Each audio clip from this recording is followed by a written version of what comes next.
1975 সালের বিয়োগাত্মক এবং নির্মম মানবতা বিরোধী অপরাধ এবং খুন, এবং সেই খুনের অন্যতম পিতা, মাস্টার প্ল্যানার এবং বাস্তবায়নকারী মেজর ডালিম।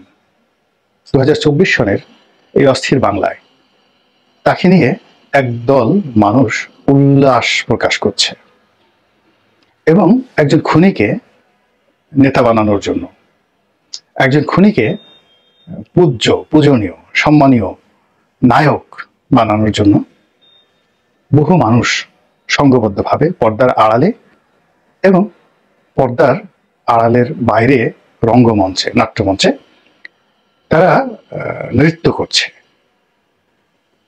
এবং এটি আমাদের এই বর্তমান জমানার কত বড় দুর্ভোগ এবং দুর্দশার কারণ, এবং এটি আমাদের মানসিক বৈকল্যতার কতটা কারণ হতে পারে সে বিষয়টা নিয়ে মূলত আলোচনা করব। এখন যারা ওনাকে নায়ক বানাতে চাচ্ছেন, জনাব মেজর ডালিম ওরফে খুনি ডালিম, এখানে হলে তিনি আত্মশিক্ষিত খুনি, নিজেকেই তিনি দাবি করেছেন। ফলে একটা কোর্ট তাকে বলেছে তিনি সাজাপ্রাপ্ত, তারপর তিনি নিজের মুখে স্বীকার করেছেন। ফলে তাকে খুনি বলাটা আসলে আমার জন্য কোনো বিষয় নয়, আর তার জন্য এটা বিষয় নয়, বিকজ তাকে এই নামে পরিচয় দিলে হি যে murderer of Sheikh Mujib and his family, এটা নিয়ে তিনি গর্ব করেন যে আমি এরকম একটা খুন করতে পেরেছি, এই জন্য আমি গর্বিত, আমি আনন্দিত। এবং তার বক্তব্য হলো যে শুধু আমি আনন্দিত নয়, আমার যে পিতা আমাকে জন্ম দিয়েছে, আমার পিতার উল্লাস করা উচিত। এবং তার এই খুনের কারণে তার ভিতরে এরকম দম্ভ যে আমার মতো শ্রেষ্ঠ মানুষ এই পৃথিবীতে আর দ্বিতীয়টি নেই। এই বাংলায় আমি জন্ম নিয়েছি বলি এই বাংলা এত সুন্দর, আমি শেখ মুজিবকে খুন করেছি। এরকম একটা আত্মতৃপ্তি যদি না থাকে, তাহলে এই হত্যাকাণ্ডের এত বছর পর তিনি এখন বৃদ্ধ হয়ে গেছেন, তার বয়স এখন 78 বছর, 78 ইয়ার্স। তো এই 75 বছর বয়স নয় যেটা তিনি সেখানে বলেছেন, কাগজপত্রে তার বয়স 78 ইয়ার্স, 78 বছর। এই বয়সে মানুষের অনুশোচনা থাকে, তার মুখে খোঁচা খোঁচা দাঁড়িয়ে আছে। তো অন্যান্য যারা বঙ্গবন্ধুর খুনি ছিলেন তারা কিন্তু প্রায় সবাই অনুশোচনায় ভুগেছেন। ভারতে ক্যাপ্টেন মাজেদ, কিংবা কানাডাতে নূর, কিংবা যারা ফাঁসির মঞ্চে গিয়েছেন সেই মেজর মহিউদ্দিন, তারা সবাই আফসোস করেছেন, অঝরে কেঁদেছেন এবং সারা জীবন অনুশোচনা করেছেন। শুধুমাত্র কর্নেল ফারুক এবং কর্নেল রশিদ এবং এই লোকটি, যেটি হলো যাকে বলা হয় এই ডালিম এবং মেজর বজলুল হুদা, এই কয়জন লোক দম্ভ করেছে প্রকাশ্যে এবং করে যাচ্ছে এখন মেজর ডালিম। বাকি যারা ছিলেন মোরালে সবাই কিন্তু অনুশোচনা করেছেন। কেউ বলেছেন যে আমি বাধ্য হয়েছি চক্রান্তের কারণে, আমার কোনো ওয়ে ছিল না, আমি গ্রুপের মধ্যে পড়ে গেছি, ইত্যাদি ইত্যাদি নানা ঘটনা তারা বলেছেন। এবং তারপরেও তাদের সেই অনুশোচনার কারণে তাদের কর্মপন্থা তারা চেঞ্জ করেছেন, দাঁড়িয়ে রেখেছেন, নামাজ পড়েছেন, তওবা করেছেন, তসবিহ পড়েছেন, তাহলিল পড়েছেন, কিন্তু শাস্তি, দুনিয়ার শাস্তি এবং প্রকৃতির শাস্তি, মানুষের শাস্তি এবং আল্লাহর শাস্তি, এই দুনিয়াতে যা হয় এর কোনোটা থেকে তারা বাদ যাননি। এখন এই যে লোকটি 78 বছর বয়সে, তার মধ্যে কোনো অনুশোচনা নেই, বরং এই বয়সে তার মনে হচ্ছে যে তার এই কাজ করার মানে তার জন্য বিরাট একটা দায়িত্ব এবং কর্তব্য ছিল। এবং এখন যদি তার সুযোগ থাকতো তাহলে তিনি শেখ হাসিনাকে, শেখ রেহানাকে এবং শেখ পরিবারের বাকি যারা আছে এই সময়টাতে, যাদের সবার বিরুদ্ধে অভিযোগ এবং মানুষ যাদের প্রতি বিক্ষুব্ধ এই মুহূর্তে, তিনি যদি সুযোগ পেতেন এবং তাকে যদি কেউ এরকম সুযোগ করে দিতেন, প্রত্যেকটা মানুষকে তিনি নিজ হাতে ব্রাশ ফায়ার করে তিনি মেরে ফেলতেন এবং মেরে ফেলে তিনি আবার দম্ভ করতেন যে আমি মেজর ডালিম বলছি। এরকম একজন বীর পুরুষ, সেই বীর পুরুষকে নিয়ে যারা মাথা করে নাচছেন, তারা প্ল্যান কি? তাকে কি বানাবেন? তাকে আগামী দিনে রাষ্ট্রপতি বানাবেন? এর কারণ হলো তাকে প্রধানমন্ত্রী বানানো যাবে না, প্রধানমন্ত্রী ছোট পদ। এর কারণ হলো তিনি একজন রাষ্ট্রপতিকে মেরে ফেলেছেন। তো যে রাষ্ট্রপতিকে মারতে পারে সে তো রাষ্ট্রপতির নিচে অন্য কোনো পদ পদবি পেতে পারে না। ফলে বাংলাদেশের যে শাসন কাঠামো, সাংবিধানিক কাঠামো, এটা পরিবর্তন করে প্রেসিডেন্সিয়াল ফর্ম অফ গভর্নমেন্ট তৈরি করে মেজর ডালিমকে নিয়ে যারা উৎফুল্ল, তারা যদি তাকে রাষ্ট্রপতি বানায়, গণপ্রজাতন্ত্রী বাংলাদেশের রাষ্ট্রপতি বানায়, তাহলেই বোধ হয় এই লোকটির উপযুক্ত যে পুরস্কার, সেই পুরস্কার তার যারা প্রমোটার, সেই প্রমোটাররা করতে পারে। আমরা সবাই জানি যে বঙ্গবন্ধু হত্যাকাণ্ডের পেছনে ভারতের একটা হাত ছিল, মার্কিন যুক্তরাষ্ট্রের একটা হাত ছিল, এমনকি পাকিস্তানের হাত ছিল। তার সঙ্গে সঙ্গে আমাদের স্থানীয় জনগণের যে বিরক্তি, ক্রোধ, ক্ষোভ এটা ছিল। সেনাবাহিনীর মধ্যে প্রচন্ড অসন্তোষ ছিল এবং তার এই খুনের সঙ্গে যারা সম্পৃক্ত অনেকেই তার দ্বারা ব্যক্তিগতভাবে ক্ষতিগ্রস্ত হয়েছেন। এটা সত্য কথা, এতে কোনো সন্দেহ নেই। কিন্তু তার বিনিময়ে তাকে খুন করতে হবে এটি পৃথিবীর কেউ কখনো আজ পর্যন্ত স্বীকার করেনি। এবং বাংলাদেশের যে ঐতিহ্য, ইতিহাস, সেই ইতিহাসে বঙ্গবন্ধুর এই নির্মম হত্যাকাণ্ড, সপরিবার হত্যাকাণ্ড, এটি একটি কলঙ্ক হয়ে আছে এবং আরো হাজার হাজার বছর ধরে এটি পাঠ্য বইয়ে থেকে যাবে, মানুষের মনে মস্তিষ্কে থেকে যাবে। তো যেটা বলছিলাম যে আমাদের এই দেশে যারা খুনি হন, বাংলাদেশের দুর্ভাগ্য যে অনেক খুনি বাংলার সিংহাসনে বসেছেন। একজন সম্রাট ছিলেন মুজাফফর শাহ। তো এই মুজাফফর শাহ মূলত প্রেসিডেন্সিয়াল গার্ড রেজিমেন্টের একজন কমান্ডার ছিলেন। ইথিওপিয়া বাড়ি, আজকের যে ইথিওপিয়া একসময় আবিসিনিয়া ছিল, কাফরি। তো বাংলাদেশের যে ইলিয়াস শাহী বংশ, সেই বংশের যারা রাজা তারা চিন্তা করলো যে এই প্রাসাদ রক্ষা করার জন্য এখন যেভাবে এসএসএফ আছে, তো ওভাবে তাদের জামানাতেও এসএসএফ ছিল, যারা মানে প্রাসাদ পাহারা দিত। তো সেনাবাহিনীর সবচেয়ে চৌকুশ দল, সবচেয়ে বিশ্বস্ত লোকদেরকে দায়িত্ব দেওয়া হতো। ওয়েল ট্রেন গেরিলা যুদ্ধে তারা যাকে বলা হয় পটে, এবং একই সঙ্গে সঙ্গে তারা রাজার জন্য জীবন দিতে প্রস্তুত।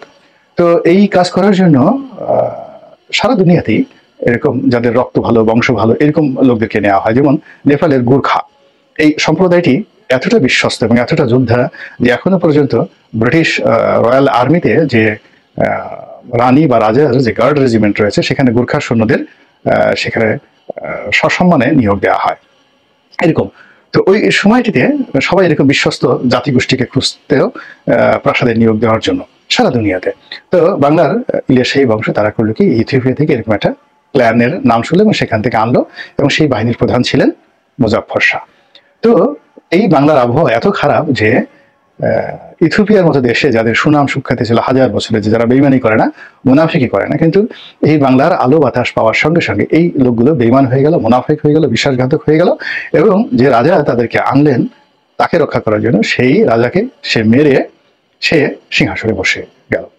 এবং বেশ কয়েক বছর তার সেই অত্যাচার, দুরাচারের যে শাসন, এটি কিন্তু বাংলাদেশে চলছে। তো এরকম হত্যাকারী বাংলা সিংহাসনে বসেছে, বহুবার এরকম ঘটনা ঘটেছে। আর নিজ পরিবারের মধ্যে পিতা সন্তানকে খুন করেছেন, সন্তান পিতাকে খুন করেছেন, তারপরে সিংহাসনে বসেছেন, এরকম ইতিহাস বাংলাদেশে অনেক অনেক আছে। তো সেই ক্ষেত্রে মেজর ডালিম যদি রাষ্ট্রপ্রসিদ্ধ শাসিত শাসন ব্যবস্থা একটি বিশেষ গোষ্ঠীর প্রতিনিধি হিসাবে তিনি প্রেসিডেন্টের দায়িত্বভার গ্রহণ করেন এবং বাংলাদেশে একটি বিশেষ সুশাসন প্রতিষ্ঠা করেন, আইনের শাসন প্রতিষ্ঠা করেন, এবং তার যে হাত রয়েছে, রক্তে রঞ্জিত হাত রয়েছে, এই রক্ত রঞ্জিত হাত দিয়ে তিনি যদি বিএনপি এবং আওয়ামী লীগ দুটো দলকে আচ্ছা মতো প্যাদানি দিয়ে বাংলার জমিনে এদের রাজনীতির কবর রচনা করতে পারেন, এবং এখানে যত যাকে বলা হয় রাজনৈতিক প্রতিভাবান লোক রয়েছে, যারা ডালিমের যারা মালিক, ডালিম যাদের পুতুল, এই ৭৮ বছর বয়সে তিনি যাদের পুতুল হয়েছেন, যাদের পাপেট হয়েছেন, যাদের মাউথ পিস হয়েছেন, তাদেরকে খুশি করার জন্য, তাদেরকে ক্ষমতায় চিরস্থায়ী করার জন্য তিনি তার সেই রঞ্জিত হাত দিয়ে যদি রাক্ষসের ভূমিকায় অবতীর্ণ হয়ে বাংলাদেশের মূল ধারার যে সকল রাজনীতি যারা করেন, ইতিবাচক রাজনীতি করেন, গণমানুষের রাজনীতি করেন, গণতন্ত্রের কথা বলেন, তিনি যদি সবাইকে তিনি শেষ করে দিতে পারেন, কণ্ঠরোধ করতে পারেন, তাহলে ডালিমের যারা উদ্ভাবনকারী এই মুহূর্তে, উনি তো লুকায়িত ছিলেন বহুদিন, 50টি বছর তিনি গর্তে ছিলেন, লুকায়িত ছিলেন।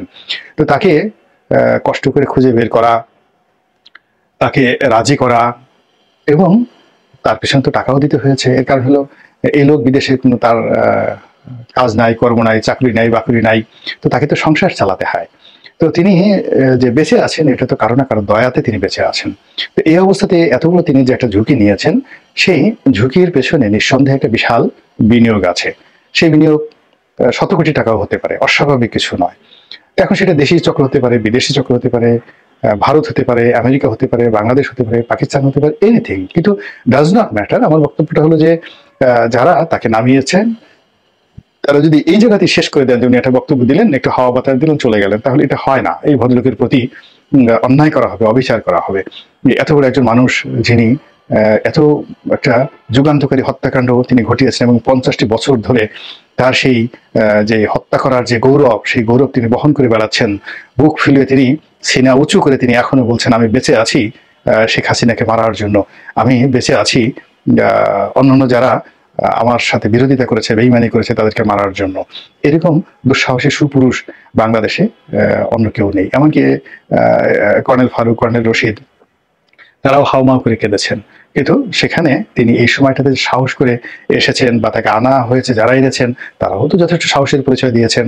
তো এই সাহস এবং ইনভেস্টমেন্ট এখানে এবং ত্যাগ এবং তিতিক্ষা, তারা তো বাঙালি জাতিকে উদ্ধার করার জন্য একটা খুনির হাতে দেশের রাষ্ট্রভার তুলে দিয়ে পুরো একটা জাতিকে কোন পর্যায়ে তারা উঠাতে চাচ্ছেন, সারা বিশ্বকে চমকিত করে দেওয়ার জন্য, যে দেখো দেখো দেখো আমরা একজন খুনিকে রাষ্ট্রপতি বানিয়েছি, আমরা একজন খুনিকে নেতা হিসেবে মান্য করি, দেখো দেখো দেখো আমাদের রুচি দেখো, আমাদের বিবেক দেখো, বোধ দেখো, আমরা একজন খুনির প্রশংসা করি, আমরা একজন খুনিকে ভালোবাসি, আমরা একজন খুনিকে তোষণ করি।